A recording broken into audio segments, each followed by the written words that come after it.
कि वो थी आरबीआई और सरकार को क्या क्या फायदे और नुकसान हैं, और हमारे जो इमीडिएट लिक्विडिटी प्रॉब्लम है इनको कितने दिन लग सकते हैं रिजॉल्व।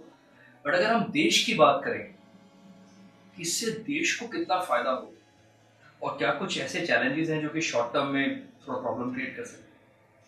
अगर हम लंबे टर्म के हिसाब से देखें तो देश को इसका बहुत बड़ा फायदा होगा। अगर हमारा 20-30% of GDP gross domestic product, जो कि हम दुनिया की ऑलमोस्ट 10 बड़ी इकोनॉमी में से एक है, $2 ट्रिलियन, मोटा मोटा 120-130 लाख करोड़ रुपए की हमारी जो इकोनॉमी है, उसका 20% या 30% हम बोलते हैं कैश इकोनॉमी। अब ये सारा का सारा कैश इकोनॉमी धीरे धीरे जब मेन स्ट्रीम इकोनॉमी में आता है उसका इम्पैक्ट बहुत बड़ा होगा। हमारे जीडीपी ग्रोथ रेट्स बहुत बढ़ेंगे, हमारा पर कैपिटा इनकम जो देश के एवरेज नागरिक की इनकम है वो बढ़ेगी, सरकार की टैक्स कलेक्शन पे बहुत फर्क पड़ेगा। ओवरऑल अगर देखा जाए अगले 2-3-4 साल में जितना भी कैश का इकोनॉमी है, कुछ हद तक ब्लैक का इकोनॉमी है, वो धीरे धीरे एसिमिलेट होके व्हाइट इकोनॉमी में आता जाएगा। और जितना हमारा व्हाइट इकोनॉमी बढ़ेगा, हमारा देश का डेटा जो कि एक डेवलपिंग नेशन और उसमें भी लोअर रैंक्स में आता है बहुत जगह पे, वो बहुत बढ़ेगा। और टैक्स कलेक्शन से गवर्नमेंट की एबिलिटी टू स्पेंड बहुत पॉजिटिव इम्पैक्ट आएगा। और हमें नहीं भूलना चाहिए कि इस समय अगर हम सरकार की बैलेंस शीट देखते हैं तो 4-4.25 लाख करोड़ रुपया 19 लाख करोड़ में से सोशल सेक्टर स्पेंडिंग में जाता है, जिसमें से 2,10,000 करोड़ सब्सिडी में जाता है। बट ये नंबर अगर टैक्स कलेक्शंस ज्यादा होंगी तो बहुत पॉजिटिव इम्पैक्ट आ सकता है। आप हॉस्पिटल्स पे, इंफ्रास्ट्रक्चर पे, इरिगेशन पे, जो रूरल हाउसिंग पे, जो कि सरकार की बड़ी प्रोमिनेंट स्कीम्स है और सरकार ने बार बार बात किया है इसके ऊपर, उन सब में ज्यादा पैसा डाला जा सकता है। इसमें जो कुछ और एडवांटेजेस जो हमें बड़ी नजर आ रही हैं शॉर्ट टर्म के हिसाब से, अगर हम देखें कि पिछले 7-8 दिनों में बड़ी चीज क्या हुई है, लोगों के हाथ से पैसा गया है और ये पैसा धीरे धीरे सरकार के हाथों में आएगा। अगर लोगों के हाथ से पैसा जाएगा और सरकार के हाथ में पैसा आएगा तो मार्केट डायनामिक्स बहुत ज्यादा बदल सकते हैं। अगर हम इंडियन कंपनीज को देखें और हिंदुस्तान की मार्केट को देखें, इंडियन कंपनीज जो भी कंजम्पशन साइड थी, जो कि लोगों को, पॉपुलेशन को फेस करती थी, जिनके डिस्ट्रीब्यूशन नेटवर्क्स बहुत बड़े थे, छोटे शहरों में, छोटे गांवों में रीच थी, उनकी ग्रोथ बहुत अच्छी होती थी। बिकॉज हमेशा कहा जाता था कि India is a consumption economy. Demographic dividend हमारा बहुत बड़ा है क्योंकि पॉपुलेशन बहुत बड़ी है और ये इस पॉपुलेशन में भी यंग लोग हैं जो कि ज्यादा कमाएंगे, ज्यादा स्पेंड करेंगे, इससे इकोनॉमिक ग्रोथ बहुत होगी।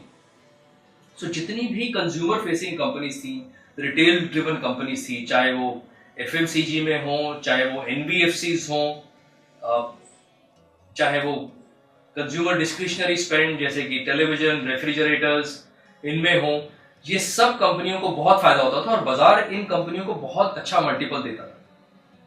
पर अब हमें लगता है जैसा ये पैसा शिफ्ट होगा टुवर्ड्स गवर्नमेंट, कंपनीज जो बिजनेस टू गवर्नमेंट में है, B2G, और बिजनेस टू बिजनेस में, बिकॉज धीरे धीरे इकोनॉमी ज्यादा ऑर्गेनाइज की तरफ जाएगी, ऑर्गेनाइज रिटेल, ऑर्गेनाइज डिस्ट्रीब्यूशन, सो B2B और B2G सेक्टर ऐसे हैं जिनको बहुत फायदा हो सकता है।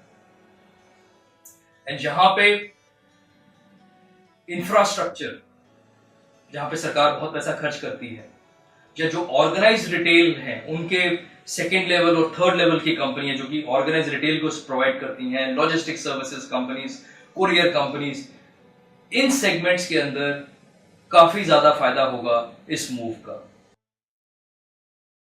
बैंक्स एक और क्षेत्र है जहां पे हम लोगों को लगता है कि काफी बेनिफिट आ सकते हैं। बैंक्स में इस समय डिपॉजिट्स बहुत तेजी से बढ़ रहे हैं और हमें मालूम है कि बैंक्स के काम करने का प्राइमरी तरीका ही ये है कि लोगों से डिपॉजिट लेते हैं, जिसको हम कासा बोलते हैं, करंट एंड सेविंग अकाउंट्स।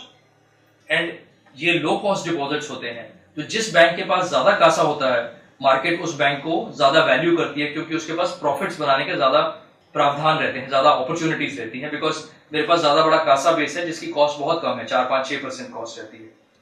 चूंकि बैंक्स में इस समय बहुत डिपॉजिट्स आ रहे हैं, सब बैंक्स का, स्पेशली पब्लिक सेक्टर बैंक्स जहां पे डिस्ट्रीब्यूशन रीच बहुत ज्यादा होती है, ब्रांचेस बहुत ज्यादा है, उनका कासा जबरदस्त तरीके से बढ़ रहा है। एट द सेम टाइम अगर मेरा कासा बढ़ेगा तो मैं ज्यादा क्रेडिट दे सकता हूँ, ज्यादा लोगों को उधार दे सकता हूँ, ज्यादा बिजनेसेस को उधार दे सकता हूँ, जिससे कि बैंक की आमदनी आती है। तो मेरा कासा बढ़ रहा है तो मैं क्रेडिट देने की कैपेसिटी बढ़ा रहा हूं, कैपेबिलिटी बढ़ा रहा हूं। और इसमें एक आध नंबर पे ध्यान देना बहुत जरूरी है। टोटल इंडिया में बैंकिंग बुक तकरीबन 70 लाख करोड़ रुपए की। इसके अगेंस्ट अगर मैं क्रेडिट देखूं, पिछले साल बैंकों की हालत बहुत खराब रही है, बहुत ज्यादा ग्रॉस एनपीएल रहे हैं, राइट ऑफ्स रहे हैं। क्रेडिट ग्रोथ सिर्फ 4.5 लाख करोड़ है, और इस 4.5 लाख करोड़ में से भी पब्लिक सेक्टर बैंक जिनके पास अदरवाइज 70% मार्केट शेयर है, उनकी ग्रोथ खाली 1.5 लाख करोड़ ही है। अब अगर इनके पास कासा बढ़ेगा, आरबीआई या भारत सरकार इनमें ज्यादा पैसा डालेगी, तो बैंक्स को बहुत फायदा हो सकता है, बिकॉज वो अपना क्रेडिट ग्रो कर सकते हैं बहुत तेजी से, जिसका मतलब है कि उनके प्रॉफिटेबिलिटी पे काफी पॉजिटिव इंपैक्ट आ सकता है। बट बाकी के कुछ सेक्टर्स हैं जहां पे हमको लगता है कि शॉर्ट टर्म पेन आने का ज्यादा चांस है। अगले 15-20 दिन तक या 10 दिन तक अगर लिक्विडिटी सिचुएशन टाइट रहती है तो सेल्स में फर्क आएगा ही आएगा। धीरे धीरे जैसे ही कैश इकोनॉमी, ऑर्गेनाइज्ड इकोनॉमी की तरफ जाएगी, तो कुछ हद तक शॉर्ट टर्म के लिए डिमांड पे इंपैक्ट आ सकता है। But over a longer period of time ये सबके लिए बहुत पॉजिटिव होगा, including real estate. Real estate की इस समय बहुत बात होती है, सब टेलीविजन पे बात है कि रियल एस्टेट की हालत बहुत ज्यादा खराब हो सकती है, बिकॉज वहां पे कैश कंपोनेंट्स बहुत है। हर ट्रांजैक्शन में पैसा दिया जाता है, कुछ व्हाइट कुछ ब्लैक। अब ये जो कैश कंपोनेंट है, बिल्डर्स इसी से अपनी बिल्डिंग खड़ी करते हैं, उनकी वर्किंग कैपिटल नीड्स जो होती हैं इसी कैश कंपोनेंट से पूरी होती है। बहुत जगह पे जहां पे स्पीड मनी दी जाती है, वो भी इसी कंपोनेंट से पूरी होती है। अब अगर ये कंपोनेंट गिर जाएगा तो रियल एस्टेट डिमांड में और रियल एस्टेट एग्जीक्यूशन में, सप्लाई में, दोनों ही जगह पे इंपैक्ट आने की चांस है। बट हमें लगता है इडलवाइज में कि ये एक शॉर्ट टर्म इंपैक्ट है। हम इस पूरी प्रॉब्लम को अगर दूसरे नजरिए से देखें, अगर रियल एस्टेट प्राइसेस गिर रही हैं तो एक आम आदमी की परचेजिंग कैपेसिटी बढ़ रही है। जो 50 लाख का घर एक आदमी अफोर्ड नहीं कर सकता था, आज अगर वो 30 या 35 या 40 लाख का हो जाता है, तो सेम तनख्वाह में, सेम आमदनी में उसकी बाइंग कैपेसिटी सडनली बढ़ जाती है।